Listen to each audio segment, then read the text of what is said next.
E aí, galera, tudo bom? Meu nome é Carlos Eduardo, eu sou professor de Filosofia e Sociologia aqui da Rede Passaporte Educacional. E hoje eu estou aqui para ajudar vocês a resolver as questões do Enem 2011, da prova branca em especial, da parte de Ciências Humanas. Nós vamos resolver agora uma questão que envolve ética e moral. Vamos dar uma olhadinha no que eu trouxe para vocês, para que a gente possa resolver? Olha só ali no quadro digital. É a questão 3 da prova branca. Ela fala mais ou menos assim: o brasileiro tem noção clara dos comportamentos éticos e morais adequados, mas vive sob o espectro da corrupção, revela a pesquisa.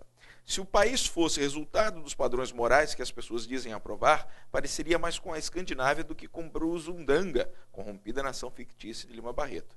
Você não precisa se assustar aqui, pessoal. Você não precisa saber o texto de Lima Barreto. O que você tem que dominar é o conceito de ética e moral. Pois bem, vamos tentar entender o que significa cada uma? A palavra ética e a palavra moral, ambas, lá do grego antigo, lá do latim, têm um significado muito próximo, que significa hábito, costume. Por isso a dificuldade que nós temos em entender o significado da palavra ética e moral. Porém, na filosofia, nós entendemos que a palavra ética é o estudo de uma moral. E o que é uma moral? Simples, é o hábito e o costume. Então entenda o seguinte: ética é a disciplina filosófica que estuda os hábitos e morais das pessoas. O que é um hábito? O que é um costume? É aquilo que você faz todos os dias, aquilo que você pratica, sejam corretas ou erradas. Você tem que entender que a moral é algo próprio do ser humano. O ser humano sempre teve moral, ou seja, o ser humano sempre teve hábitos e costumes. O que vai fazer a ética, ela tem uma finalidade universal, de entender este hábito e esta prática. Entendeu? Olha só, então, a moral é sempre do próprio ser humano. Toda vez que você faz uma atitude ou tem uma prática da qual as pessoas não gostam, elas geralmente entendem que você teve uma atitude antiética, certo? Isso significa que a ética ela tem um caráter universal, compreender os diversos hábitos e costumes das pessoas e, a partir de então, não digo regulamentar, mas no mínimo dizer o que seria correto e errado. E a partir daí nós podemos caminhar para uma formação jurídica, colocando aqui uma lei estabelecida. Olha só, continuando com essa questão, agora que você já tem o significado de ética e moral, nosso enunciado vai pedir o seguinte: o distanciamento entre reconhecer e cumprir efetivamente o que é moral constitui uma ambiguidade inerente ao humano, porque as normas morais são. Só que eu gostaria que você prestasse atenção. Tem duas palavrinhas ali muito importantes nesse enunciado, que é o quê? Ambiguidade inerente. Olha só, dá uma olhadinha aqui no quadro. Eu coloquei para você grifado, ambiguidade inerente. O que significa essas duas palavras? Eu vou colocar o significado para você agora. Olha só, basicamente eu posso entender ambiguidade como equívoco ou inseguro, indeciso. E a palavra inerente praticamente significa uma natureza inseparável. Inseparável de quem, se a gente olhar o enunciado? Do ser humano. Ok?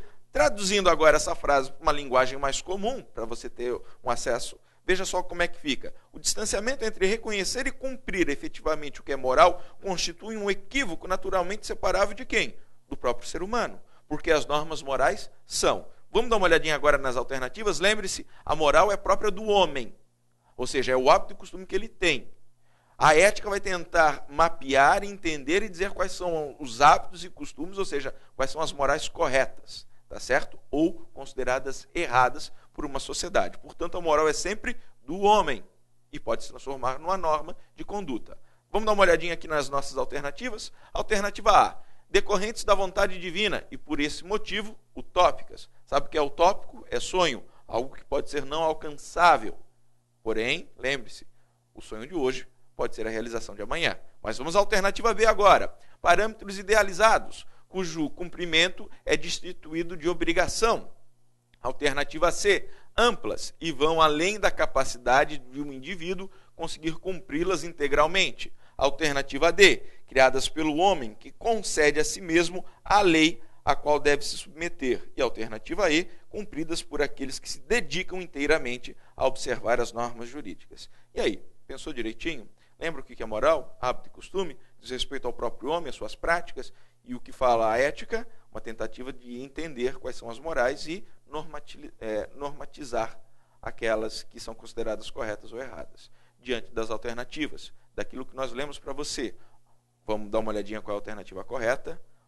Alternativa D, criadas pelo homem, que concede a si mesmo a lei a qual deve submeter. Lembra? criadas pelo homem. Por que criadas pelo homem? Porque a moral é o seu hábito, é o seu costume.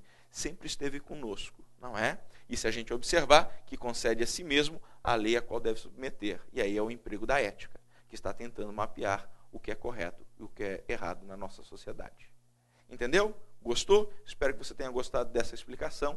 Estamos aqui para ajudar você nas próximas questões do Enem. Um grande abraço, a gente se vê até a próxima.